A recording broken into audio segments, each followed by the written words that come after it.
Hello, everybody. Good afternoon, and welcome to today's expert panel on cardiovascular healthcare disparities and health equity. My name is Alina, and Audrey and I are going to be the moderators for this event. And before we get started, I'd just like to briefly introduce myself and the organization that's hosting this event. We are here today representing Guardians of the Heart.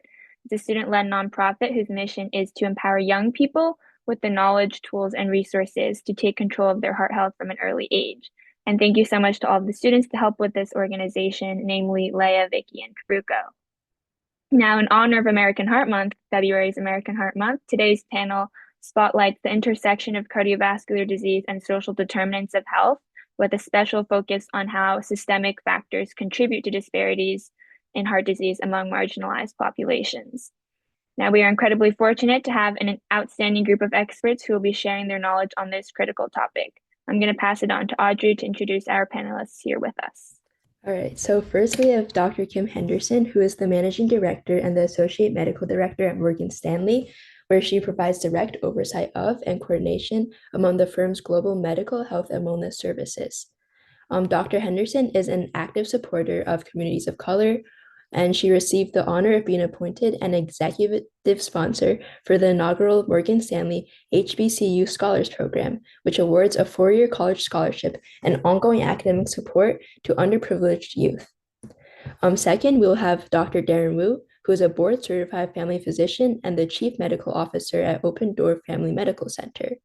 As a federally qualified health center, Open Doors on the front lines in the fight for health equity and is dedicated towards reducing barriers for patients to access affordable and high-quality health services. Next, Dr. Ann Flynn is the Medical Director of Northwell Health Management, the population health and value-based arm of Northwell. Dr. Flynn is trained in internal medicine and previously worked in Northwell hospitals as a hospitalist and has extensive leadership experience. She is passionate about improving healthcare access and quality for all patients. Next, Dr. Andrew Morin is a program director, researcher, and a primary care physician. His chief interests are in hypertension control and cardiovascular disease prevention, with a focus on earlier life prevention and prevention in low and middle income countries. At Columbia University, Dr. Morin leads predictive modeling and economic analyses of major clinical trials and is a lead investigator for the American Heart Association Restore Network, which is dedicated to addressing social determinants of health, which raise risk for hypertension in 5 U.S. Black communities. Finally, we'll have Dr. Monica Safford, who I don't think has joined quite yet because she might be running late, who is the Chief of General Internal Medicine and founder and co-director of the Cornell Center for Health Equity. She is a health equity researcher who has conducted 4 large trials with African American patient partners to improve heart and brain health. She has published her work in over 600 publications in the peer-reviewed literature, and she is an award-winning mentor of younger investigators, especially minority women scientists. Thank you again for joining us today, panelists. Audrey and I will be guiding discussion using some pre-prepared questions. We will have time for your valuable insights on a range of topics, and we'll end with a Q&A session. So everyone feel free to type in the Q&A box if you have any questions. And I don't believe Dr. Safford has been able to join us, but let's start with the big picture. So what does your experience with health equity look like, and how do you work to combat disparities? Dr. Henderson, would you like to start us off? I'd love to kick us off, and thank you so much for inviting me to this very important conversation. So health equity and health disparities is everywhere. I practiced for over 20 years at Mount Sinai as an emergency physician, and we would see health disparities firsthand. You can always tell the difference between a patient who doesn't have to choose between keeping the lights on or keeping the heat on and taking their medication in the emergency department. Because unfortunately, the ones that are most impacted by those disparities, right, be it food insecurity, housing insecurity, transportation insecurity, those are the patients that I see over and over and over again in the emergency department, who would be much better served with a Dr. Flynn or a Dr. Wu, a primary care doctor, someone who would keep up with their medical care as opposed to episodically coming into the emergency department because their blood pressure is too high or they couldn't afford their medication or, whatever the case may be. So I'd say that, my clearest lens into the social determinants are those patients that I see on a regular basis in the ED, because no ED doc should have a regular panel of patients.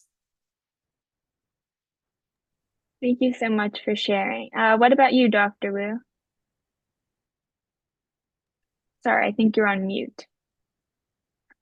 Sorry about that.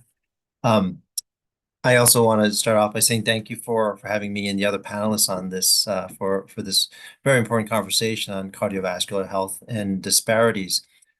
So I've been a family physician in this federally qualified health center called Open Door Family Medical Centers for basically a quarter century, and that follows after years of residency in the city where I was really introduced to health disparities. I wasn't really aware of them in med school nor just growing up, quite frankly. And yet, when I was a resident in a city hospital, that's where I saw it. And I saw a lot of what Dr. Henderson was describing and saw things that often we as residents were thinking to ourselves, like, gosh, if we can only like tackle this before things get really bad, before they need to be admitted or come to the emergency department. We saw that over and over again. And joining a federally qualified health center and being here for the past 25 years and doing the work that we do, I just keep seeing the same issues that we continue to struggle against and struggle to improve. Despite improvements and a few steps forward, it seems like, at least in our neck of the woods here, and I'm sure across the country parallels it, the disparities are still there. And so there is much to be done. And it affects everything. It's today we're talking about cardiovascular health, which is incredibly important. That's the number one cause of mortality and morbidity here in this country and around the world. But health disparities affects every sector of healthcare, behavioral health, cardiovascular health, cancer care, access to primary care, vaccination status, infant mortality, maternal mortality. So it goes on and on, but cardiovascular health really is the biggest part of it. So in Open Door and other federally qualified health centers here and around the country, this is what we're doing, and we're working often with partners in hospitals and other community organizations just to try to improve health equity. And it's been a struggle. It's been a struggle. Thank you so much. What are your thoughts on this, Dr. Flynn? Yeah, again, thank you for having me. This is a very important topic. And of course, I'd be remiss in not commenting on the current political climate and the very fact that all the work that we are passionate about is, not to get too political, but under attack. So it's probably, we couldn't even imagine that when you set this up. So much has happened in the last few weeks, and I know that is the hardest topic right now for us. But my experience has been similar to the others. Working as a hospitalist, I also saw many disparities because, as we know, many people who come to the emergency room are admitted. So we had a regular panel too, which we should not have.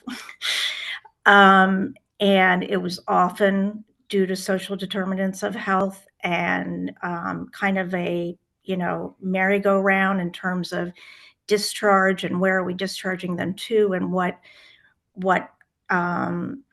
resources do they have. So that was very apparent.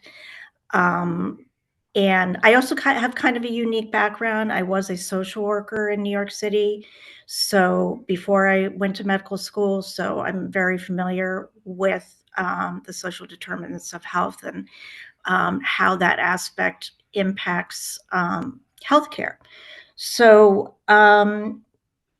I've also worked a lot with Northwell on the Black maternal mortality issue. We have a team out there called Moms that works to help with that. So again, it does obviously extend beyond cardiovascular disease, although sometimes the mortality we see in Black moms does have a cardiovascular aspect to it.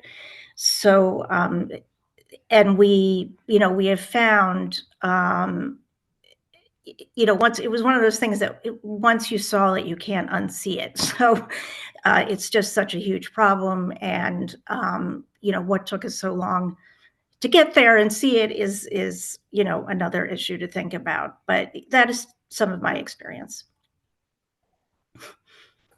Thank you for sharing, Dr. Flynn. And what about you, Dr. Morin? Yeah, I definitely had a very similar experience to the other panelists. I've worked in a primary care clinic in Washington Heights for 16 years, and these are the kind of day-to-day challenges. A lot of the social challenges are as big as the medical challenges, and that's really what you spend your time doing as a primary care doctor and with your colleagues and social workers and nurses who work in the team. So clinically, just as everyone else said, I think I'm really excited to get to the kind of solution-based questions that are coming up. But I could say that maybe I'll probably reflect on some global health and domestic things in the way I present things, because I work for this nonprofit called Resolve to Save Lives, and we're supporting hypertension control programs in low and middle income countries. And I just think of this, it's kind of a very typical story, but we had this one person who was running a program in China, and she kept, she presented her results, and she found all these people, actually hundreds of thousands of people were screened, diagnosed, and then they didn't come back for their clinic appointments. And she threw up her hands and said, "We're offering them all these things.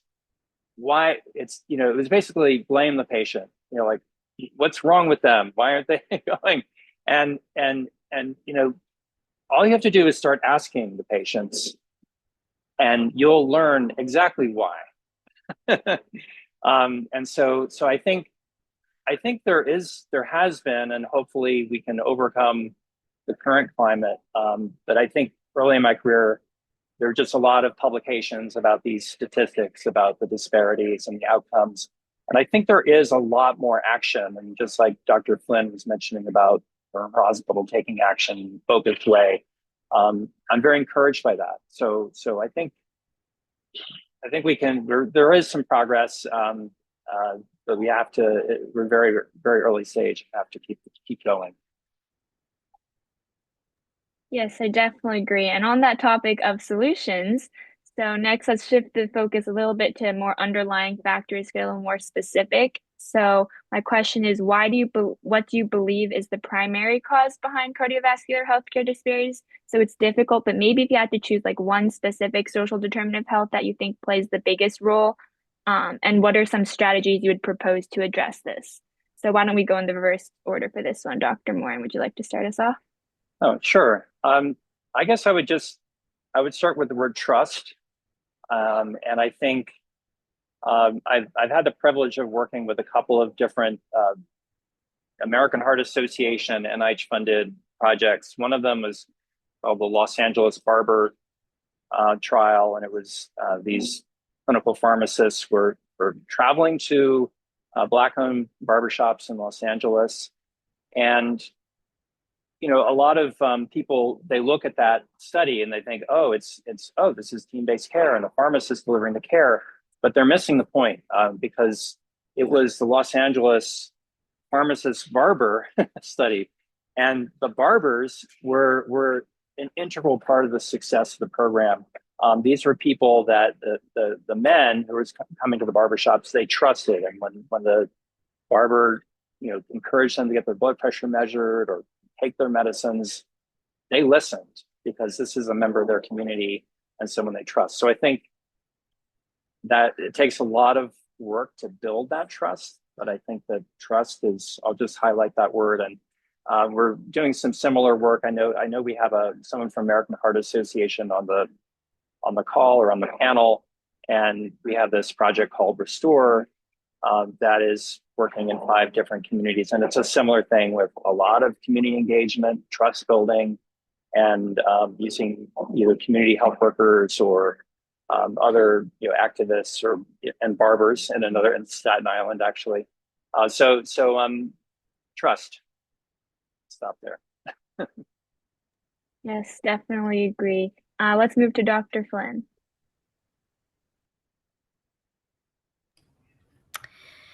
It's very hard to pick one. I'm a very multifactorial person. But I'm going to go with access. So I think, and access means a lot of things, there aren't resources or facilities in your neighborhood.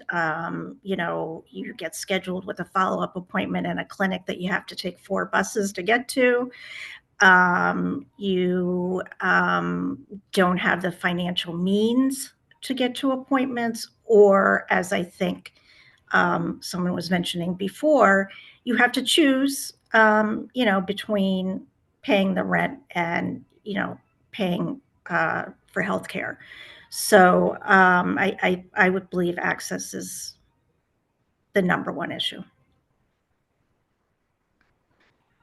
Thank you for that. And what about you, Dr. Wu? What would you say?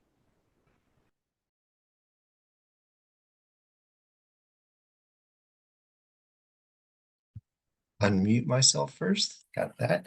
So it is really hard to just pick one because it's really a big basket of issues, as others have already stated. I would say socioeconomic inequality is what I see as the biggest deciding factor.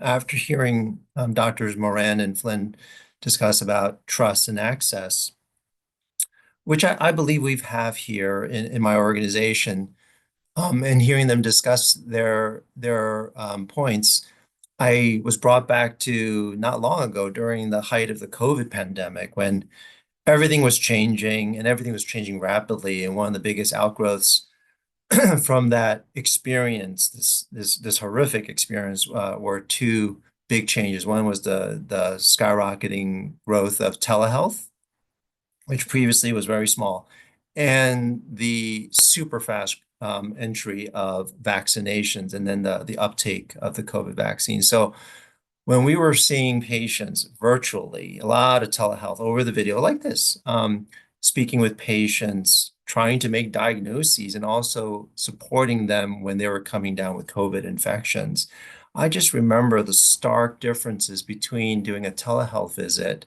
a video visit with a patient who may be in a family of 5 or 6 individuals in a single studio or a 1-bedroom. And we're talking about the recommendations for social isolation and distancing. And it's like, it's impossible when you're talking to a family that shares a tiny living environment. Whereas when doing telehealth visits with people who certainly have different means, and you can see that they're scared and sick, but in their own bathroom, often with their own in their own bedroom with their own bathroom, and the family is safe in another area.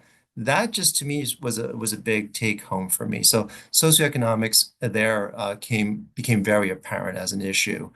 And then when we were rolling out the vaccines, this was stark. So most of our patients, 90% of Open Doors patients, are lower socioeconomic status. But I never saw so many luxury cars in our parking lots, in our facilities all across Westchester and Putnam County, filled up with luxury cars. And people were coming from far and wide because we were one of the first 25 health centers in the country, actually, who started doing mass vaccinations in addition to the hospitals. So we were the first 25 federally qualified health centers tapped by the feds to start doing mass vaccinations. And people were coming from hundreds of miles away because they were able to find out about us. And they had transportation, they would drive long distances. And so there was a shift in the economic demographic of people who came to our office for those vaccinations, those critical vaccinations. Whereas our own patients, who often are essential workers, and they already trust us, they already have access to us, could not get paid time off to come and get their vaccines. They had to continue working. If they don't work, they don't have income. They had to make those choices.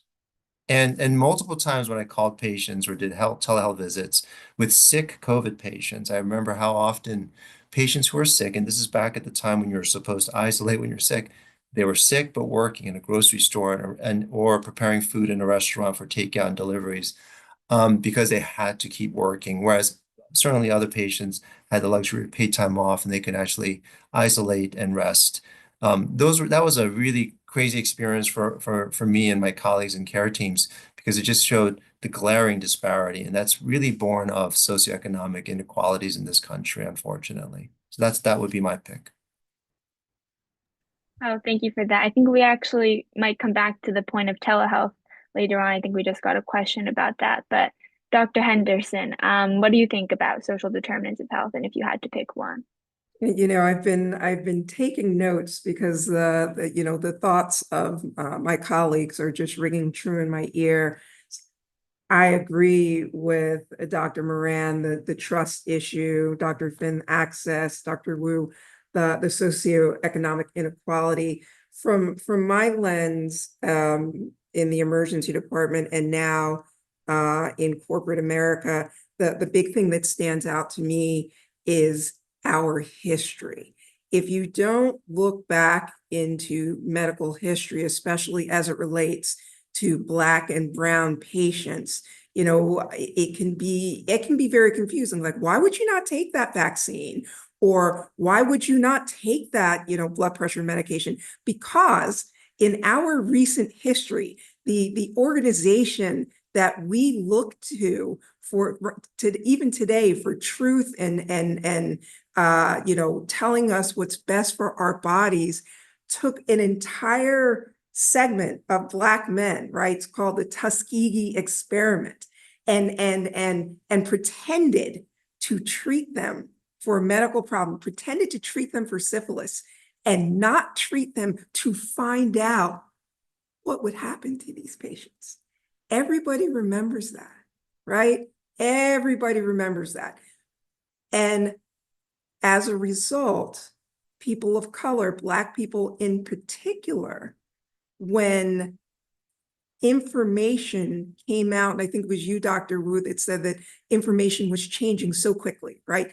Wear a mask, don't wear a mask, do this, don't do this, isolate. It was changing so quickly. People, honestly, I think they remembered, and they had this PTSD moment, and a lot of people of color questioned the vaccine, right? They were like, I don't know if I trust it. Maybe it came out too quickly. And we're like, what do you mean you don't trust it? This is what you need to do.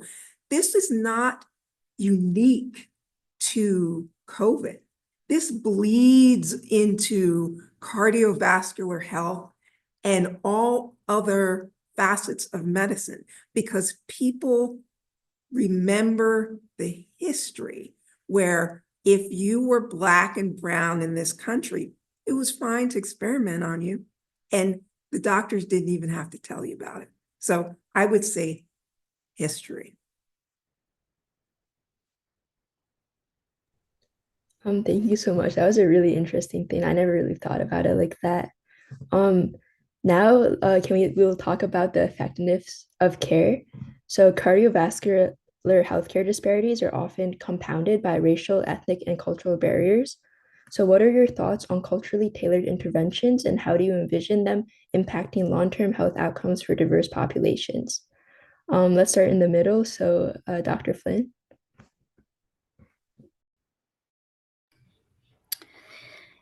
Yeah, I mean, I think this is crucial, right? That we understand the people that we're working from, their cultures, this history that Dr. Henderson just raised, and what their hesitations might be, what their apartments might be crowded, all of that. So I think it's a crucial piece. For COVID, Northwell, our community health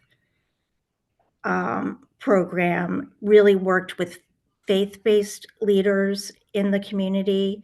And that's just been a wonderful thing. That relationship has continued. So we were giving vaccines in churches in Harlem and Queens and Brooklyn. And it was in collaboration with these faith-based leaders who people trusted.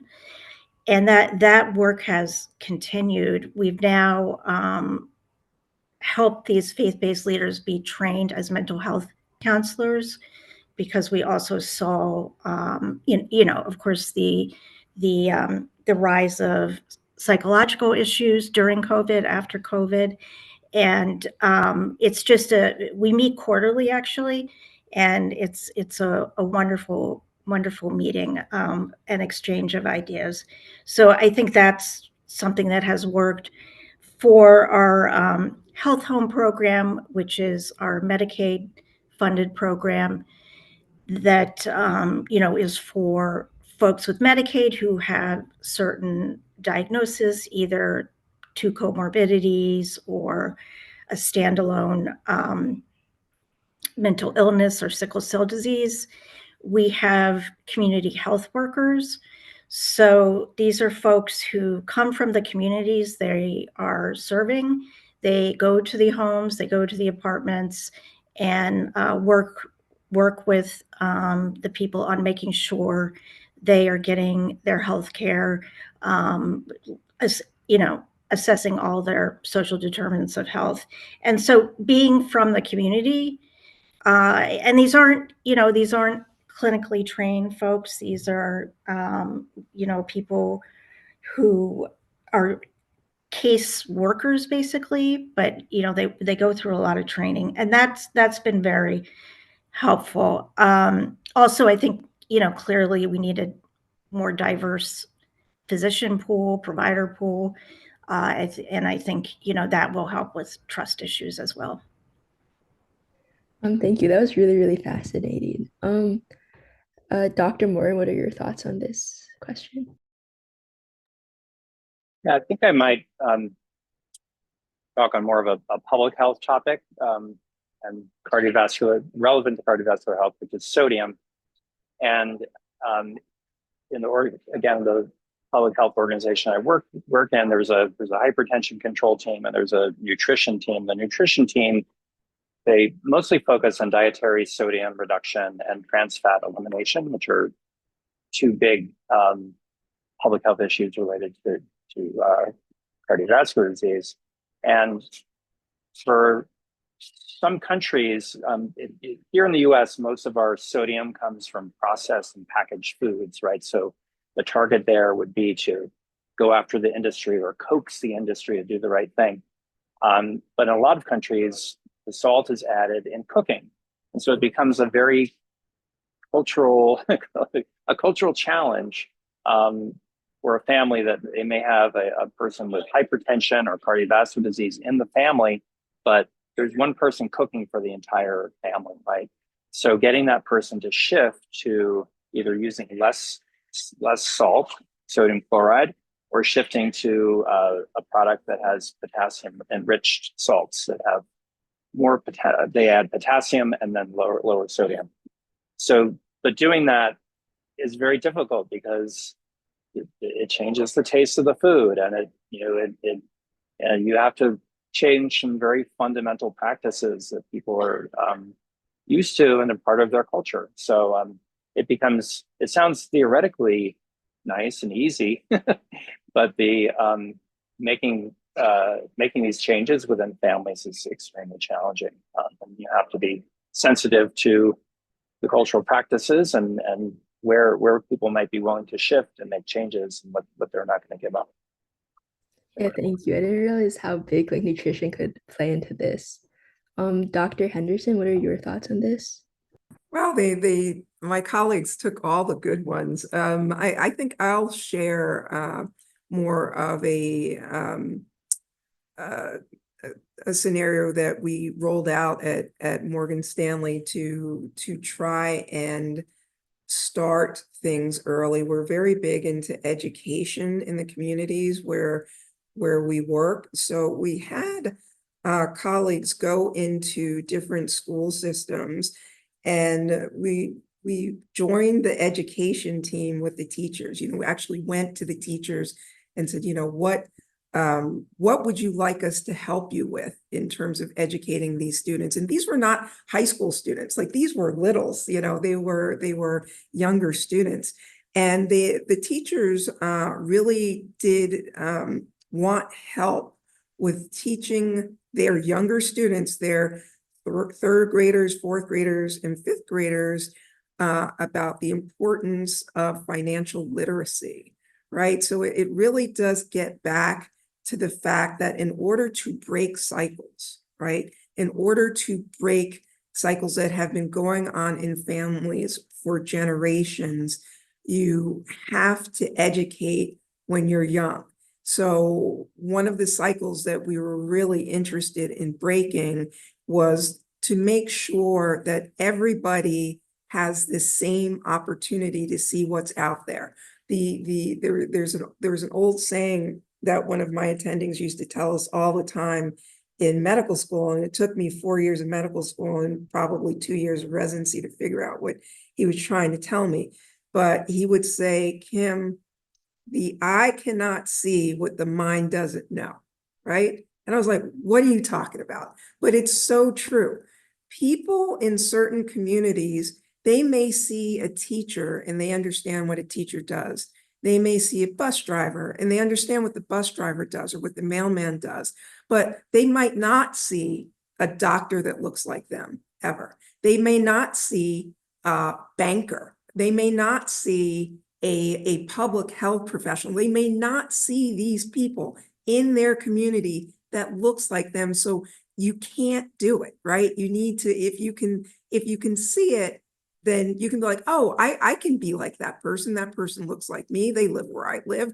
I can do that. But without that vision, without that early education, really, if you wait until the kid is in middle school or high school or college, you've missed it, right? We need to back all of the changes that we're trying to do up earlier, changes in the diet, changes in the importance of exercise, the changes in, being thoughtful about your mental health. All these things need to shift back a decade and a half to have the impact that we need it to have. So I would say education earlier on to break that cycle. Thank you. That was like pretty philosophical. Dr. Wu, do you have any insights on this? Yeah, really just to add to everything that's already been said, because they've hit it on the head. It's about engagement, it's about education, it's about meeting communities where they need to be met. Often that's not in a doctor's office, one-on-one with a doctor, right? It's with allied health professionals, nutritionists, exercise coaches. We have community-facing exercise programs and groups for nutrition classes, whether it's prenatal groups or for our HIV clientele or for our pre-diabetic patients, different groups, both in English and or Spanish, so we can discuss with different segments of the population that we take care of. And it's usually with a group of individuals as opposed to one-on-one when it comes to these community engagements and conversations, which I think is also less stressful.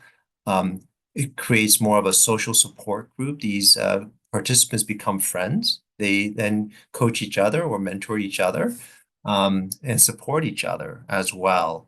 So, Dr. Flynn mentioned some of the Northwell activities, and here in Westchester, we actually partner with Northwell on a lot of community health engagements, which is just so different from the typical healthcare, like remove the one-on-one billable interaction, just be in the community, have a health fair, discuss things, have someone talk about a topic, why it's important, provide free screenings, blood pressure, glucose screenings, providing free vaccination events and explaining why that's important.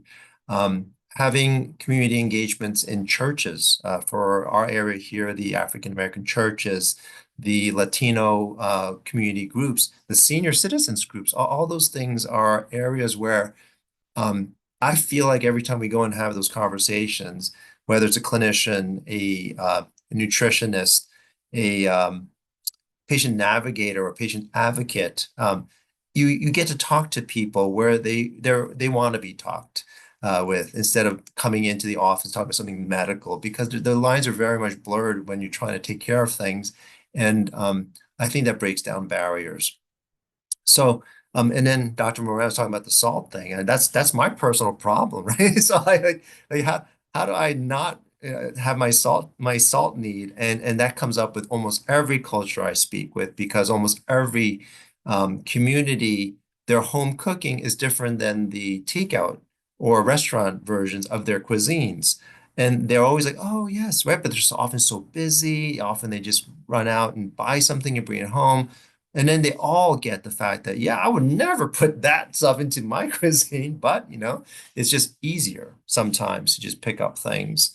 And that conversation comes up an awful lot. So thank you to Dr. Moran for bringing that up. So it really is sort of taking away the medical part of it and just talking with people. It's at a foundational level, it's engaging with them in their language, being culturally competent. And then you can do some pretty great stuff. You can do some really wonderful stuff. Thank you so much for sharing. Lastly, we've heard a lot about community programs, but what about on the legislative level? So like, what do you believe are the most critical policies or systematic changes needed to create a truly equitable cardiovascular healthcare system? And how can we move from reacting to disparities to taking like more proactive steps towards fostering health equity? So let's start with Dr. Henderson for this one. Yeah, that is not only a good question, that is the question, right? What can we do at the higher level to make sure everything is equal? And my Weasley answer is I don't know, because there are so many healthcare deserts that any one single thing to fix it all, I just can't see it working. Like even here in New York City, where you think, you can get anything you want anytime, anywhere in New York, that's not true. If you go uptown, maybe, 30 minutes from where I'm sitting right now, there are less doctors, there are less hospital systems, you can almost predict the level of healthcare disparities in this country, not based upon just your income. That is a very important factor, but look at the zip codes.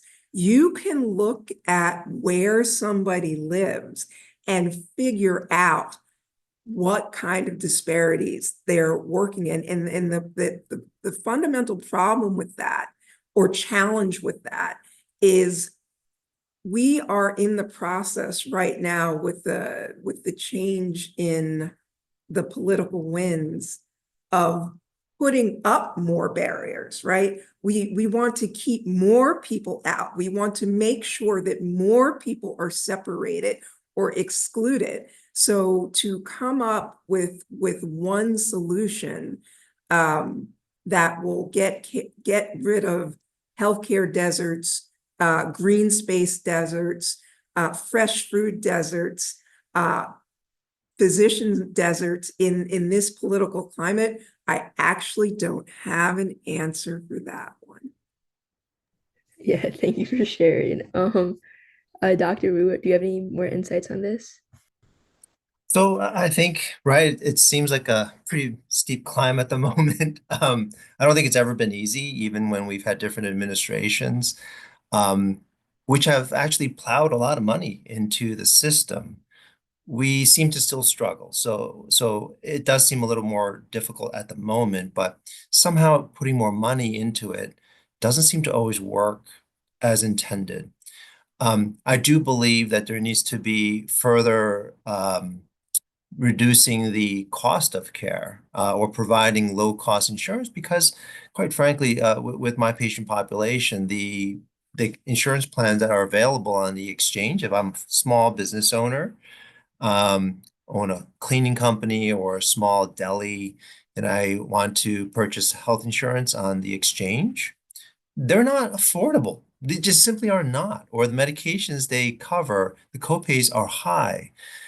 So even though things are nominally better with the Affordable Care Act from several years ago, care is just too expensive to see a clinician, to purchase my medications, to be able to follow up as I need to take care of myself. So things have to be done to lower the cost of care.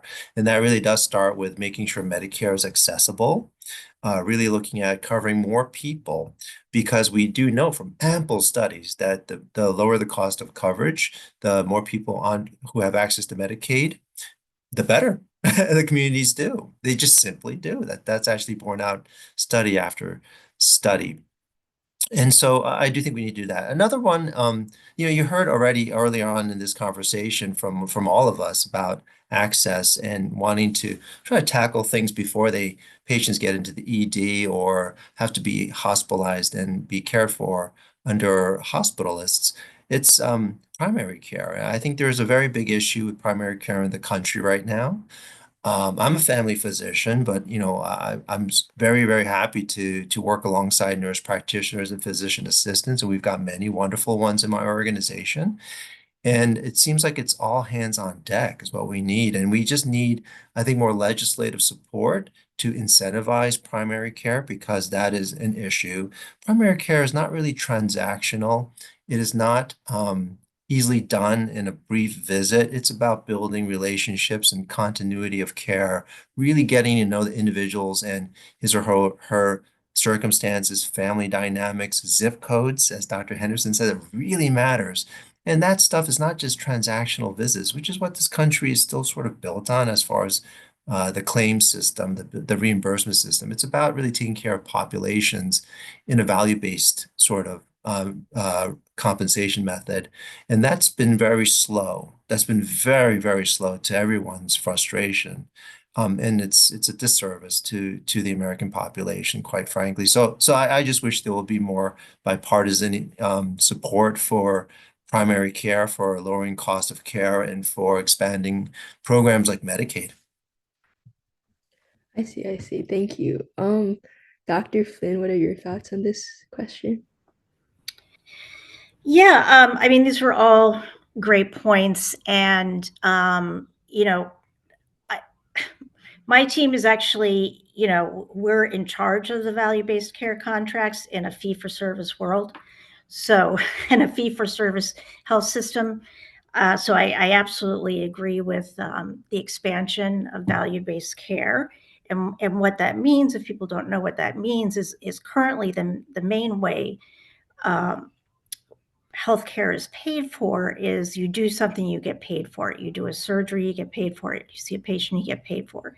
Value-based care is putting the onus on the health system or the provider to provide quality care. And the quality of your care is measured. And, that's looking at the whole spectrum. And that's how you are paid. You have contracts with value-based care payers for, per member per month, it's called. And the important piece is you have to meet these qualities, less readmissions, et cetera. So I'm a big believer in that. But the problem is the way things are structured at this point. So for a large hospital system like Northwell, we're still incentivized to fill beds, right? To fill our hospitals because that's how we get paid the most. And we're still incentivized to have more commercial payers in our hospitals, to do more surgeries like joint replacements, neurosurgery, transplants, because that's how we get paid the most. So I think,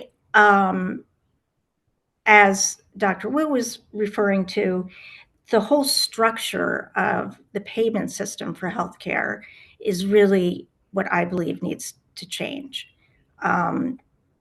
in order to be able to control cost.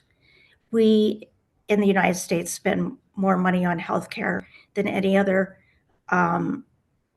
financially well-off country, and we don't even have the best outcomes. So obviously, there's a discrepancy there. And I do believe access to insurance is a huge problem. Like Dr. Wu said, we have many of uninsured people because if it's a choice between, say your company doesn't provide insurance, if it's choice between paying for the health exchange insurance or again paying your rent, you may not get insurance. Or if your copay is really high, you may not go see the doctor. So the way the health system is built in our country in terms of payment and insurance is where I see fundamentally things need to change. Right, yeah, it's like a really difficult balance. Thank you for sharing. Lastly, Dr. Morin, do you have any more thoughts to add on? Yeah, I just wanted to say that for Audrey and Alina and the other students who are in the audience for this webinar, this is a great time to become active and become an activist. And you have also, I see Kristen Luisa, I think she is the representative from the American Heart Association. So the American Heart Association, they support research and guidelines and things like that, but they're also an advocacy organization, and they work with government and they advocate for things that are good for patients and good for cardiovascular health. So I would encourage you to get with your AHA, local AHA leader and find out about what are things that your group can do and what you can do to improve things. And I could mention 3 very specific things. At the state level, scope of practice and licensing. So we talked before about community health workers and nurse practitioners and clinical pharmacists. If they could do more and work at the top of their license or even expand to take on more tasks and skills that they're allowed to do independently or maybe with some supervision from a physician, then these are people more likely to be living and working in the community. It could be a community pharmacist that people, at the pharmacy around the block, or it could be a community health worker that visits the home. So if these people can do more, then you can reach and overcome some of these barriers. And that's at the state level. That's state policy, licensing and licensing boards.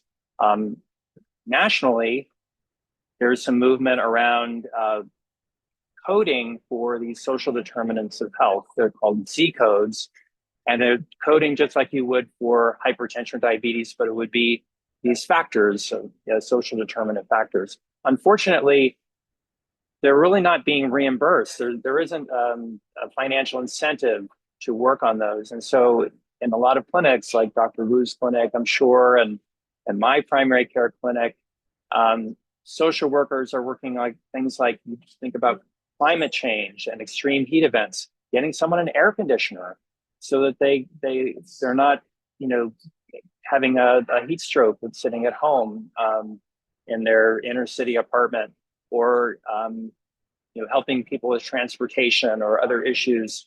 That these are things that the social worker does and they don't get paid. So getting paid to and reimbursed for acting on those codes, that would make a big difference.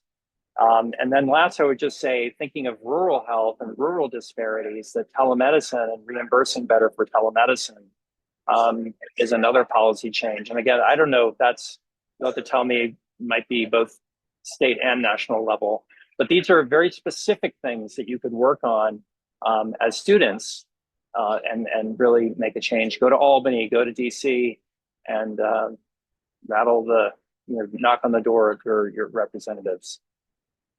I'll stop there. Yeah, thank you so much, Dr. Moran. I think you touched on very comprehensive points there. I think that Lynette just sent in the chat to everyone a little bit more information about the American Heart Association's advocacy efforts. So you could feel free to check that out. We've definitely done a lot of advocacy as well with our organization. And yeah, so we've covered a lot of ground today. We want to thank each of you for your time and your insights. And I think we have a little bit time left over for the Q&A. So I'm just going to go in the order that they were asked. And Dr. Moran was just talking about this, but how do you think technology and telemedicine can increase and or decrease cardiovascular healthcare disparities? So maybe kind of like how we can best utilize this tool. I think Dr. Wu also talked about this a little earlier, but yeah, panelists, feel free to jump in with whatever thoughts you may have. Well, I mean, we all have this in our hand at any given time. And, you know, that's good and bad. But for the telemedicine piece, you can really literally reach the patient where they are. They don't have to take time off of work, you know, drive across town, pay $50 to park at Mount Sinai, wait in a waiting room for a doc that's running behind to have an 8-minute visit, right, with the doctor, and then sort of shushed out the door. With the telemedicine piece, it could be after she gets off her shift, or in some cases, you know, late at night, can have those conversations. And what I find most exciting about telemedicine, it doesn't even have to be real time anymore, right? It can be an asynchronous type of conversation depending upon what the issue is. And then to the earlier point about sort of spreading the love, you know, there's a very big misperception that anything that has anything that touches medicine, it has to be handled by a physician. And oftentimes the physician is exactly the wrong person to have that conversation. Like, people would come into the emergency department asking why their Medicaid doesn't work. I don't know anything about your health insurance, but they think, oh, well, the doctor will know. Or they'll come back in to the emergency department after you give them a prescription, and they come back and they say, Doc, this inhaler costs $127. I can't afford that. For the most part now, it could be that Doctors Wu and Flynn or Moran have had more visibility than the poor ER docs, but we never knew how much medications cost. We would just write the prescription, now I'm dating myself, or send the electronic prescription and just, you know, there you go and goodbye. But we do know, as a matter of fact, that once a prescription gets a little bit higher than $50, that's kind of the magic mark. People will abandon those prescriptions at the level of the pharmacy. And you know what? The doc never knows. And then you go back for your follow-up appointment in 3 months. Wow, your blood pressure is really high. That medication must not be working. Now it's nothing wrong with the medication, they're just not taking it. So telemedicine, I think, is going to open a whole lot of doors that were previously closed. Thank And you, I'll Dr. tag on. Henderson. Yeah, Yeah, so continue. telemedicine is really where it's at for so many things, especially for follow-up. So we can combine, there's the technology is already there, and there's more exciting things coming down the pike. But you know, all the wearables that are now available to track your pulse, to see if there's an irregular heartbeat. They may not be exactly medical grade, but information is information, and it can sound an alarm or give you at least information to act on, right? And I think that's just a phenomenal leap forward that we've had over the last several years. Many patients, and actually for Open Door, where we worked for a long time with the American Heart Association, and we're very grateful to have received blood pressure monitors that we then give out to patients. And that's great, right? So then you can do a telemedicine visit with the patient, like, let's see how your blood pressure is. And the patients in their home environment often have lower blood pressures than when they come to the office. And so you even have less risk of causing damage or harm by over-prescribing medications when you have a patient tracking his or her blood pressure in their own home environment. So that's telemedicine and technology combined. With all our electronic medical records now, it's great to see patients send in their blood glucose readings, their blood pressure readings, that clinicians can just then send a message back and say, hey, let's try this, let's do this. Tell me more about whatever. without having the patient have to take so much time off and come to the office for an inconvenient, often expensive appointment. And yeah, so I think technology really is helping. It's really extending our clinical reach and also making things more efficient, still learning how we can accommodate all the use of the new devices and the wearables and the new workflows, because clinicians sort of rely, like what Dr. Finlan was talking about, that one-on-one interaction, billable. So if you're managing a large patient population, more people than you could possibly see in person, and doing a great job because of using wearables or devices at home and communicating asynchronously or synchronously over a telehealth visit, that funding mechanism, that reimbursement mechanism has to be there to make it sustainable and scalable. So that's very much there as a need. Yeah, I would to jump in and say I am a huge telemedicine fan, and there's some issues. Some of my team works a lot with the elderly, so getting them on board with that. Although we found in COVID, they did, even though everyone was very, um, you know, did not did not think they would make it happen, but we were able to make it happen. So but we use telemedicine all the time with our teams. We have care navigators, which was mentioned. So when the patient's discharged from the hospital, they're followed up with a care navigator. Often that's with telemedicine. We also other technologies of these chat bots through the phone, which actually was a tremendous help with our moms program.